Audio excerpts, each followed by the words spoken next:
ليس لأتباع الكيال مبررا بعد هذا الفيديو. تعالوا بنا نشاهد قراءة عطرة بصوت المفسر العبقري علي منصور الكيال. ندعو كل أناس بإمام. يوم ندعو كل أناس وليس كل أناس. كل أناس بإمامهم انظروا إلى ثمره وينعه. انظروا إلى ثمره إذا أثمر وينعه، وليس انظروا إلى ثمره وينعه. انظروا إلى ثمره وينعه. يا أيها الذين آمنوا إذا لقيتم الذين كفروا فلا تولوهم الأدبار. إذا لقيتم الذين كفروا زحفا، وليس إذا لقيتم الذين كفروا فلا تولوهم الأدبار. أكمل يا علام. إلى أن يقول ومن يولهم يومئذ دبره إلا متحرفا لقتال أو إلى فئة، إلا متحرفا لقتال أو متحيزا إلى فئة، وليس إلى فئة مباشرة. تعالوا بنا نكمل باقي الأخطاء. لو كان خطأ أو خطأين أو 3 أو 10 لقلنا ماشي، لكن هذا الرجل يخطئ في معظم الآيات التي يقرأها. فكيف نسلم هذه العقول لرجل لا يحسن قراءة القرآن؟ كيف نقتنع بتفسير رجل لا يعتمد لا على لغة ولا على أصول ولا على أي ثوابت، بل لا يحسن قراءة القرآن باللغة التي نزل بها القرآن؟ تعالوا بنا لنكمل. قال تعالى في سورة البقرة ما ننسخ من آية أو ننسها. ما ننسخ من آية ما ننسخ وليس ما ننسخ. أكمل يا كيال. أو ننسها. ما ننسخ من آية أو ننسها. كتب عليكم إذا حضر أحدكم الموت إن ترك خيرا أي مالا الوصية للوالدين والأقربين حقا على المتقين. للوالدين والأقربين بالمعروف حقا على المتقين. المرتدون عن الإسلام ومن يرتد منكم عن دينه، وليس ومن يرتد. قال تعالى صراحة في سورة الحاقة الآية 68 فلا أقسم بما تبصرون وبما لا تبصرون. وما لا تبصرون، وليس وزي ما هو قالها كده. قال تعالى لها 7 أبواب لكل قسم منهم جزء معلوم. لا حول ولا قوة إلا بالله.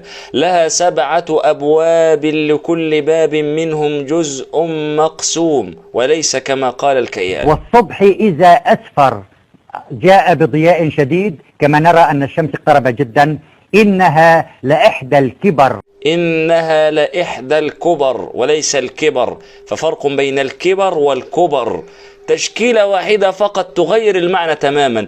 لذلك إذا فسر يفسر خطأ، لأنه يحرف الكلمة من بعد مواضعه. الكبر شيء والكبر شيء آخر. أكمل يا كيال. ومن يقتل مؤمنا متعمدا وليس متعمدا، برضه هناك فرق في المعنى بين متعمدا ومتعمدا. لا حول ولا قوة إلا بالله.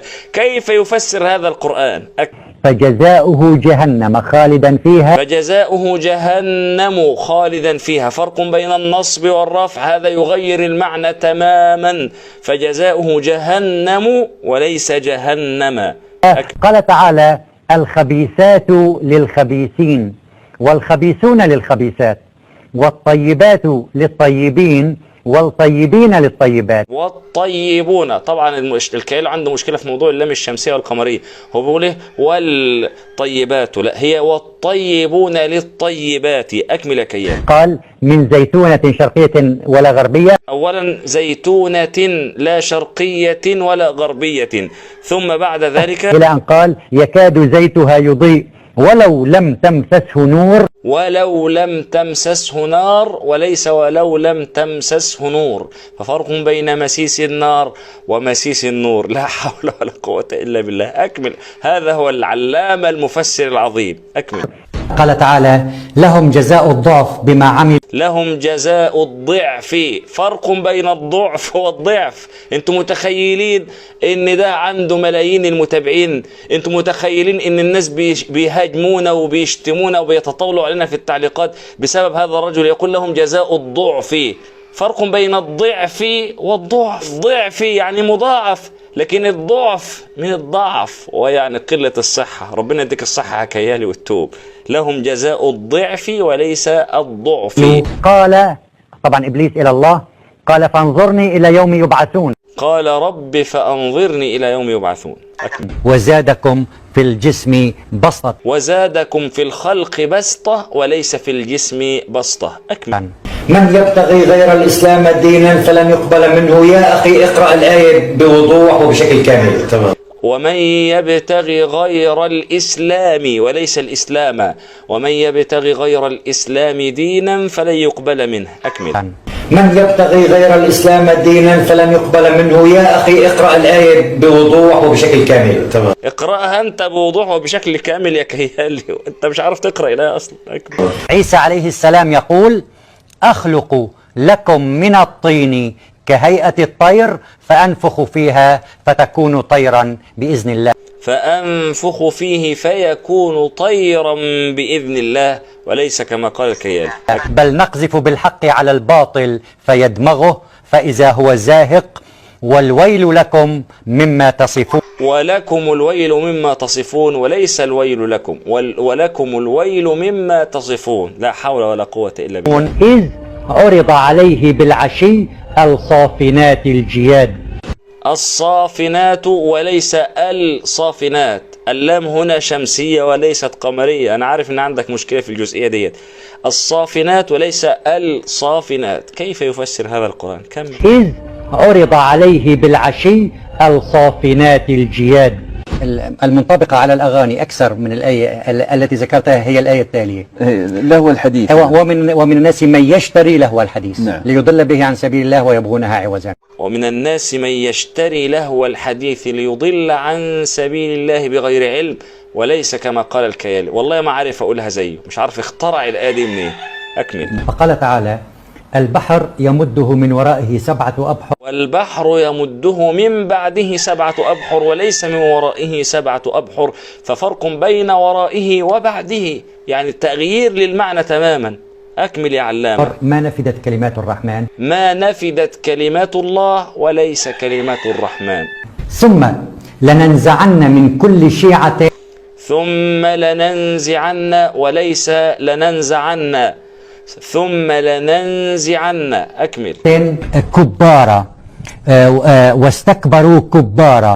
واستكبروا استكبارا وليس كبارا. لا حول ولا قوة إلا بالله. لقوله تعالى ولا يزالون مختلفين ولذلك خلقهم. إلا من رحم ربك. وديتها فين دي يا كيالي؟ ولا يزالون مختلفين إلا من رحم ربك ولذلك خلقهم. هو الذي يصلي عليكم وملائكته. وملائكته وليس وملائكته. قوله تعالى قال نسوة. لماذا وإلا يفعل ما آمرنه ليسجنن. ولئن لم يفعل ما آمره ليسجنن وليس كما قال الكيالي. هذا هو العلامة الكبير المفسر الجهبذ الذي سبق زمانه والذي يفسر القرآن بطريقة جديدة، الذي سبق الجميع إلى التفسير الذي لا علاقة له باللغة العربية ولا علاقة له بالقرآن، الذي يقول قال تعالى لكن يقول قال تعالى بغير مراد الله تبارك وتعالى. وهذا الرجل سيسأل أنه ضل الناس بغير علم، اتبع هواه وضل الناس بغير علم وأفتى الناس بغير علم. هذا الرجل في ضلال مبين. يعني أنا لو جبت طفل من اللي بيحفظوا معايا قرآن في الكتاب أقسم بالله العظيم يقرأ القرآن الكريم أفضل منه، يقرأ القرآن ويتقن القرآن الكريم أفضل منه. يكفي هذا الطفل أنني حينما أسأله عن تفسير آية يقول الله أعلم، فلا يتحدث بدون علم. هذا الكيالي حينما تسأله فلا بد لابد أن يؤلف ولا بد أن يخترع، لا يستطيع أبدا أن يقول الله أعلم. وليس معنى ذلك أننا نترك الأطفال بدون أن نعلمهم معاني القرآن. ما هو أمثال الكيالي اللي هم عجزوا عن حفظ القرآن الكريم ودراسة القرآن الكريم يقول لك خليكم أنتوا في الحفظ وإحنا في الفهم. لا يا فصيح، الأطفال عندنا وطلبة العلم عندنا يحفظون القرآن ويتقنون قراءة القرآن الكريم، ثم بعد ذلك يتعلمون تفسير وفقه القرآن الكريم، يفقهون معاني الآيات. لكن الفقه والفهم لن يتأتى إلا بالنطق الصحيح للألفاظ، لأن القرآن ده عبارة عن ألفاظ عربية، فلا بد أن ينطقها صوابا وينطقها باللغة الصحيحة حتى إذا عرض عليه التفسير بعد ذلك يستطيع فهم القرآن الكريم. حتى حتى إذا سمع أمثال هذا الكيالي الذي لا يستطيع أن يقرأ آية واحدة صحيحة، يعرف أن هذا الرجل يخرف وأنه رجل ضال مضل. الآيات اللي احنا عرضناها للكيالي ده جزء من الهري والفرك اللي هو بيعمله. يعني بالله عليكم، هل هذا هو القرآن الذي أنزل على النبي محمد صلى الله عليه وسلم؟ يعني لا حول ولا قوة إلا بالله. أسأل الله تبارك وتعالى أن يهديه ويعود إلى صوابه ويراجع نفسه مرة أخرى، كما أسأل الله تبارك وتعالى أن يتوب علينا لنتوب إليه ويهدينا جميعا إلى الحق. والسلام عليكم ورحمة الله وبركاته.